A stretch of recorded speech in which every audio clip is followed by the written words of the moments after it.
네, 안녕하세요. 치킨스탁TV입니다. 오늘은 제가 생각하기에는 정말 좋은 회사지만 아무도 사지 않는 어떤 작은 해운 회사에 대해서 이야기를 해보겠습니다. 그 회사명은 KSS 해운입니다. 저한테는 나름 의미가 있는 회사인데요. 예전에 학창시절에 해운업 관련해서 디베이트를 할 때가 있었는데 제가 그때 선배랑 엄청 공개적으로 이제 싸웠었는데 그 선배는 당시에 어려워진 한진해운이 결국 살아날 거다 했던 분이었고, 저는 해운사는 KSS 해운 말고는 그 수익의 안정성을 장담할 수 없다라고 했었는데, 결과는 뭐 익히 아시듯이 40년 역사의 한진해운은 사라지게 되었고요. KSS 해운이 생존했습니다. 자, 회사는 69년에 코리아 케미칼 캐리어스라는 회사로 설립이 됐어요. 그래서 액화가스랑 석유 화학 제품 이런 거를 해상 운송하는 걸로 시작을 했죠. 그래서 84년에 정부에서 특수선 2개를 이제 흡수해가지고 한국특수선이라고 회사 이름을 바꾸고요. 그래서 이제 나중에 영어로 사명이 KSS 해운이 되는데요. 이게 말 그대로 코리아 스페셜 쉬핑입니다. 특수선을 전문으로 하는 회사다.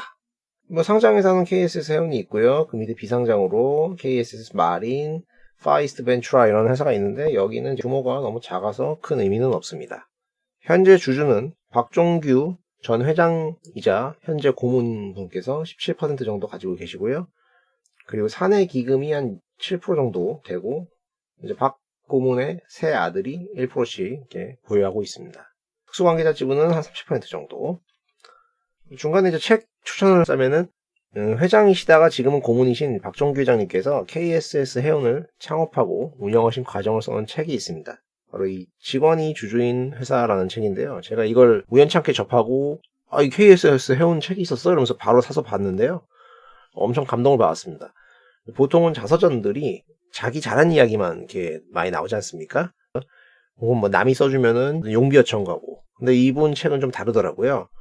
자기가 잘 못하는 내용들도 되게 많이 적어놨어요. 그리고 시대가 좀 지났지만 사업상 어쩔 수 없이 했었던 서류 관련된 꼼수라든가 뭐 관행을 거부하는 노 리베이트 영업을 지향했지만 그게 잘 안 돼서 리베이트를 줄 수밖에 없었던 자신의 부끄러운 치부들도 적어두셨을 정도로 되게 많은 부분이 나와 있었습니다. 또한 회사의 자금 사정이 어려울 때 자금을 조달하기 위해 진짜 엄청 고생한 이야기, 혹은 또 기회가 확실해 보이는데도 여건이 안 돼가지고 사업을 확장하지 못한 그런 이야기도 나오고요. 해운업에 대해서 체감할 수 있는 몇 안 되는 좋은 책이라고 생각하는 책입니다. 기회가 되시면 한번 읽어보시길 추천드리겠습니다.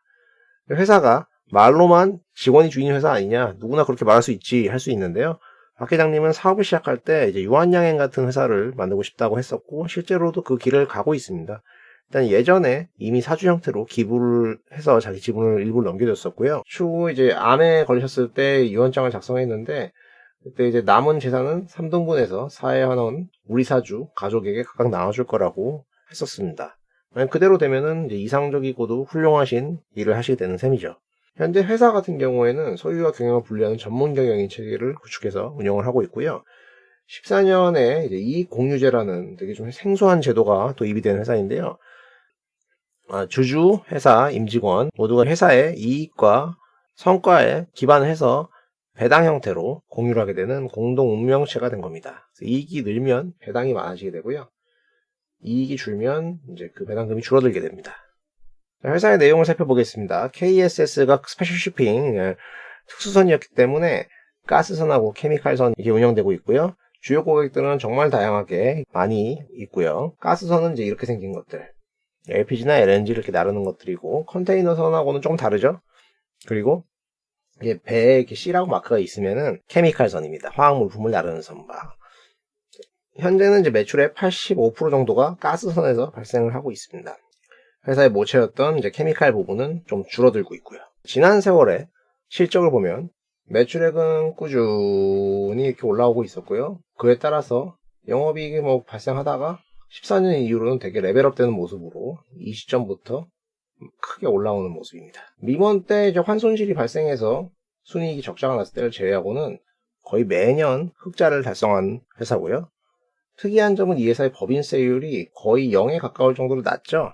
이거는 이제 해운 쪽에는 톤세 제도라는 제도가 있습니다. 선박에 순톤수와 운항일수 기준으로 산출된 숫자에다가 법인세를 곱해서 나오는 것인데 큰 정책적 변화가 없다면 이 회사의 법인세 수준은 이 정도에 머물 것입니다. 영업이익이 이렇게 꾸준히 상승하면서 주가도 그에 따라서 비슷하게 서서히 올라왔었죠. 분기 기준으로 얼마 전에 3분기 잠정 실적이 나왔는데요. 매출액은 전년도랑 큰 차이는 없고요. 영업이익도 뭐 별 차이는 없었습니다. 조금 개선됐네요. 연간으로 봤을 때는 꾸준히 비슷한 정도 수익이 나오는 한 해가 될 겁니다.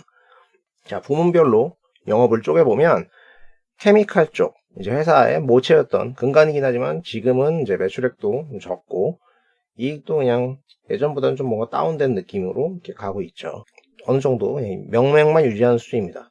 다음에 이제 가스선 부분이 이제 크게 이렇게 올라오면서 전체의 이익을 끌어올리는 모습으로 가고 있습니다. 분기로 봤을 때도 크게 달라지는 건 없어요. 케미칼에서는 그냥 이익 조금 흑자 나는 수준이고 가스선 쪽에서 이익이 대부분 나고요. 이게 마이너스가 이렇게 나왔는데 이거 2분기 때 뭔가 이게 오류가 있는 것 같고요. 전체적으로 봤을 때는 이익은 뭐 비슷한 수준이다. 근데 이 상태에서 최근에 회사가 하는 게 있어요. 뭐냐면 바로 공급 계약 공시를 계속 띄우고 있습니다. 사실 뭐 19년 6월부터라고 봐야 될 것 같은데 이렇게 꾸준히 뭔가가 공시가 나오고 있어요. 그리고 선박을 투자하는 건도 19년 6월쯤부터 해가지고 계속해서 이렇게 공시를 하고 있습니다. 이런 특이한 점이 확인이 돼요. 일단 이 신규 시설 투자는 선박 투자한 건데요. 이거부터 살펴보겠습니다. 이 선박 투자를 보면 캐리어, 탱커 이런 선박을 투자를 하게 되는데 규모가 상당히 크거든요. 배를 사는 거다 보니까요. 근데 이게 종료되는 시점이 21년 2월부터 4월에 대부분 몰려있죠. 8월 달도 이렇게 있긴 하지만요. 그럼 이거에 무슨 말이냐면 이때부터 뭔가 영업을 들어간다는 걸로 생각할 수 있죠. 그럼 이제 수주가 나온 것을 계산해 보겠습니다. 그 공시에 나온 걸 제가 다 정리를 했는데요. 쫙 그간 공시 나온 걸 정리했을 때 보면은 21년 1월부터 뭔가 계속 이게 일감이 늘어날 것들이 공시가 된 거예요. 즉 배는 21년 1, 2분기쯤에 이제 완공이 되고 회사의 일감도 거기에 맞춰져 있으니까 그때부터 영업이 되면서 이제 일감이 붙기 시작할 거라는 것을 확인할 수 있는 겁니다. 대략 이제 1매출 환산해서 계산해보면은 21년에 수주된 공시 내역으로만 산출된 매출액이 3천억 정도입니다, 연간. 이거는 뭐 엄청난 규모거든요. 이 회사의 물건들이 또 대부분 가스선이잖아요. 가스 물량이 왜 이렇게 많냐 하면은 이제 최근에 이제 미국이 천연가스 생산량 1위로 올라갔잖아요. 왜냐면 미국이 계속해서 셰일가스라는 걸 생산하고 있기 때문입니다.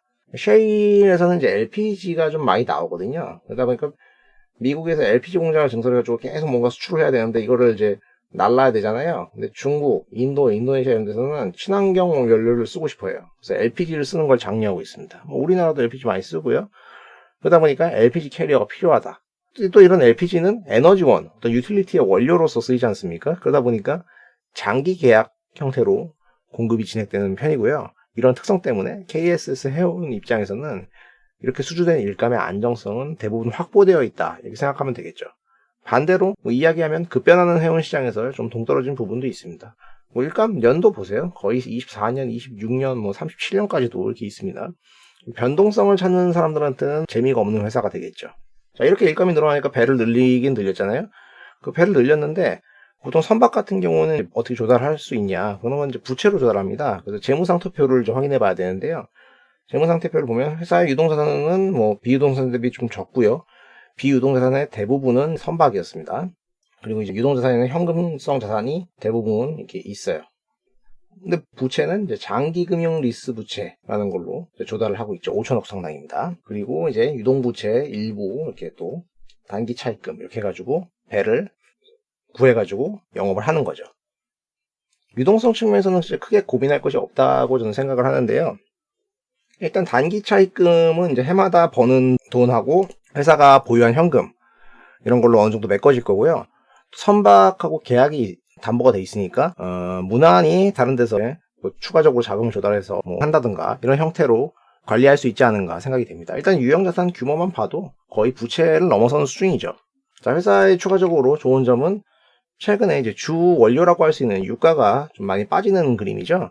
그래서 과거의 몇 년간의 이제 트렌드를 그려봤을 때는 유가가 이렇게 레벨 다운이 됐을 때는 회사 OPM, 영업이익률이 이렇게 올라가서 비슷한 수준을 이렇게 유지하고 있는데 최근에 이게 좀 떨어졌으니까 조금이나마 더 도움이 될 거다 이렇게 생각을 해볼 수 있을 겁니다. 그래서 제가 아까 추정했던 일감들이 21년도에 반영됐을 때 한 3천억 정도 반영이 될 거라고 생각을 했는데요. 그걸 이제 감안해가지고 하이 로우 시나리오를 이제 매겨봤을 때 이익률은 기존에 한 23% 정도를 적용했습니다. 했을 때 이제 이렇게 뭐 3,800억, 3,200억 이 사이 언저리의 매출이 나올 것 같고 영업이익은 뭐 870억에서 740억 정도 나오겠죠. 그리고 뭐 이 회사 이자 비용 250억 정도를 배해주고 뭐 세율을 두 가지 케이스로 계산했는데요. 하나는 정상법인세 23%를 적용해서 나온 순이익과 톤세인 그냥 뭐 3% 정도를 감안해서 이 두 가지를 책정했습니다.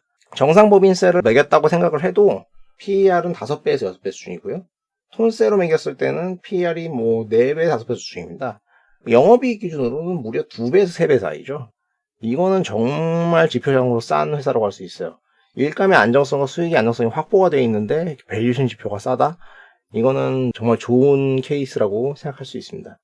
다만 이 회사를 왜 시장에서 가만두냐면 규모가 너무 작다는 것이죠. 그리고 이 업이 너무 지루하고 변동성이 좀 적기 때문에 그렇지 않은가 생각이 됩니다.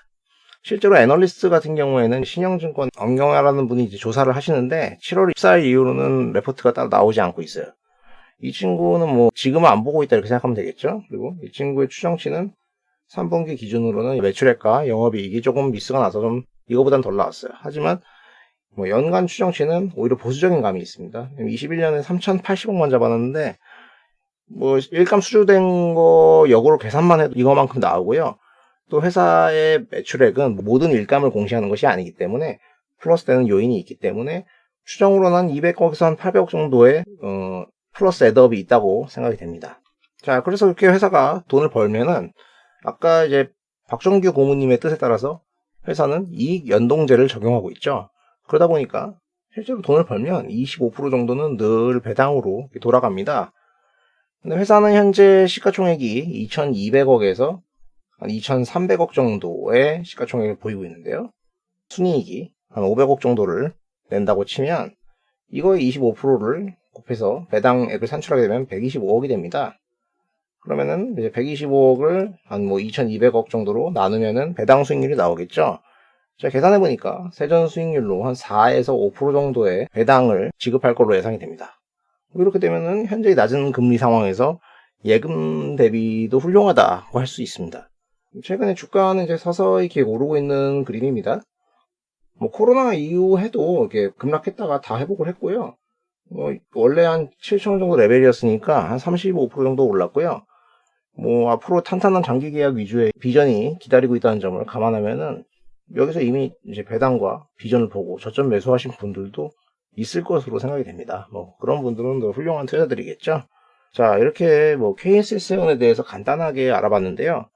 워낙 알만한 사람들은 다 아는 좋은 회사. 뭐 그간 훌륭한 업력을 이미 보여줬고 창립 경영자의 철학도 회사에 녹아 있고 공시된 확보된 일감만 보더라도 내년에 이익 증가가 거의 확실한 회사지만 동시에 많은 사람들에게 지루하다는 이유, 변동성이 적다는 이유로 외면받는 어떤 의미로는 진짜 가치주라고 할 수 있는 회사라고 할 수 있겠습니다.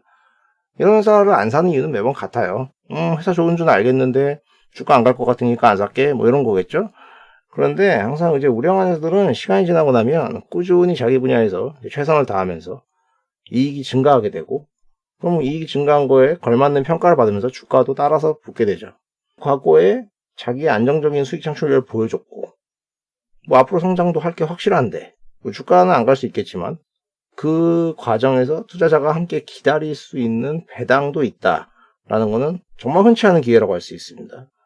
다만 이런 회사가 누군가에 의해서 이런 점이 뭐 되게 과장되게 돼서 뭐 단기 급등한다 그러면 역설적으로 뭐 투자의 기회는 점점 사라지긴 하겠죠.